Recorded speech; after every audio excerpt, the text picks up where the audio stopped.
আমার শ্বশুরের দিন আমাদের বাসায় গিয়ে আমাকে অনেক মারধর করছে, এমনকি আমার ছোট বাচ্চা আমার বলেছিল ওইখানে আমাকে আমার ছোট বাচ্চাটা আঘাত করছে।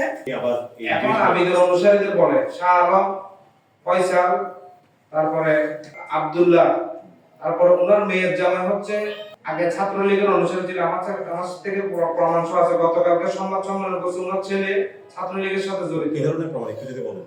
ওনার ছেলের নামে বৈষম্য বিরোধী আন্দোলনের মামলা অলরেডি আছে একটা। ওনার মেয়ের জামাই প্রেসের আওয়ামী লীগের যত লিফলেট, ব্যানার, পোস্টার সবকিছু ওনার প্রেস থেকে বের হয়। ওনার আমার থেকে ছবি সবকিছু আছে, এভিডেন্স। এটাতে আওয়ামী লীগের দোষক। আমার অধিকার হচ্ছে আমার ব্যবসা প্রতিষ্ঠান, আমার পার্কিং, আমার আইনগতভাবে যেভাবে আমার আইনগতভাবে আমার প্রতিষ্ঠান আমি বুঝি পেতে। আর আমার গত 7 মাসে আমার ব্যবসার হিসাব উনি আমার বুঝে দেয়। উনি কাজ যোগ দেখায়, উনি সন্ত্রাসী আবিদের দিয়ে শাহ আলম, আবিদ, তারপর হচ্ছে ফয়সাল, এদেরকে দিয়ে আমার 3 পোলার মাথা থেকে তুলে নিয়ে গেছে।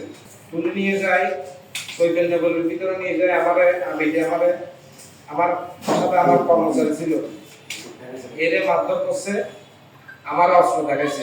ওরা মামলা দিব বৈষম্য বিরোধী ছাত্র আন্দোলনের এই সেই বলে তোর ভাই আওয়ামী লীগ করছে, এই সেই বিভিন্ন রকমের ইয়ে করে আমরা কি দিয়ে আমরা এতদিন ধরে আসতে দেয় নাই আমার ব্যবসা প্রতিষ্ঠানে। 5 আগস্টের পরে উনি আমার ব্যবসা বারাদি সন্ত্রাস দিয়ে বারাদি সন্ত্রাস দিয়ে আমাদের এই ব্যবসা প্রতিষ্ঠান দখল করছে।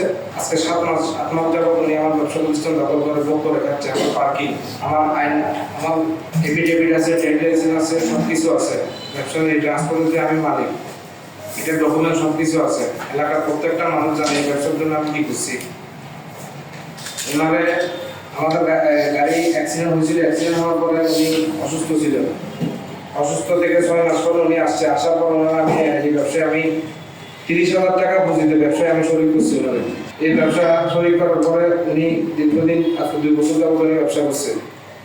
আমার সাথে যৌথভাবে কোর্টের এভিডেন্স সব কিছু আছে।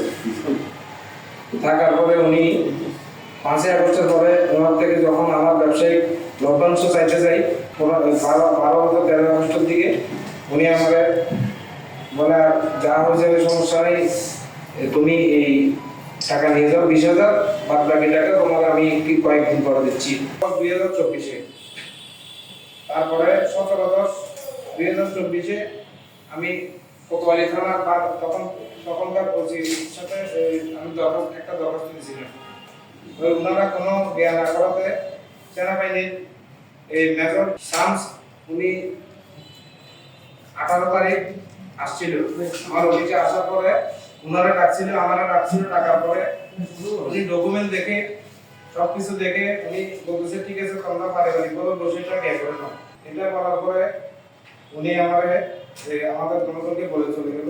চলে যাওয়ার পরে উনি ওনার পাড়াকে সন্ত্রাসী আবেদন দিয়ে আমাদের ফোন করে হুমকি দামকি দিচ্ছে, শাহ আলমকে দিয়ে হুমকি দামকি করে। স্বত্বাধিকারী মোহাম্মদ শাহ আলম জুয়েল আমার দাবি প্রধান উপদেষ্টা এবং আইন শৃঙ্খলা চট্টগ্রাম প্রধান আইন শৃঙ্খলা সর্বসাধারণ আমার কাছে আমার দাবি আমার ব্যবসা প্রতিষ্ঠান যারা আমি সিরাই ভাই আর আমার এই যারা দখল করে এতদিন কে করে খাইছে এদের থেকে যেন আমি আমার নিরাপত্তা চাই। বিভিন্ন রকম হুমকি দামকির উপর আমি আছি। পুলিশ কমিশনার আর ওসির ওসির কাছে আমার আবেদন, আমার এই ডকুমেন্ট দেখে আমার আইনগতভাবে যেভাবে সমাধান করা যায় আমার ডকুমেন্ট দেখে যেন ক্লিয়ার করে দেয়।